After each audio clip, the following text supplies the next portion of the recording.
একদিকে সুকান্ত মজুমদার, একদিকে শুভেন্দু অধিকারী। যেই সুকান্ত মজুমদারকে পাশে বসিয়ে তিনি সাংবাদিক বৈঠক করেছেন, তার একটা স্টেটমেন্ট আমি আপনাদের খালি শোনাবো। একটা দুটো টাকা না, 2000 কোটি টাকা পড়ে আছে। ওনাকে কিচ্ছু করতে হবে না, সুকান্ত মজুমদার একটা ফোন করে দেবে, সব টাকা চলে আসবে, চিন্তার কিচ্ছু নেই। 100 দিনের কাজের টাকা বন্ধ আছে, মানে চুরি বন্ধ আছে। আবাস যোজনা একটা টাকা এরা পায়, দ্বাদশ অর্থ কমিশন, সেটা বন্ধ করব। শুভেন্দু অধিকারী বলছে টাকা বন্ধ করবো, আর সুকান্ত মজুমদার আরেকবার কি বললো আমি আপনাদের শোনাচ্ছি। 2000 কোটি টাকা, একটা দুটো টাকা না, 2000 কোটি টাকা পড়ে আছে। ওনাকে কিচ্ছু করতে হবে না, সুকান্ত মজুমদার একটা ফোন করে দেবে, সব টাকা চলে আসবে, চিন্তার কিচ্ছু নেই।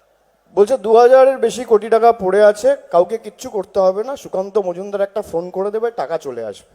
আপনারা শুনলেন, তো আমার কথা না, আমার কণ্ঠ নয়, আমার বাণী নয়, আমার কথা তো নয়, সুকান্ত মজুমদারের কথা।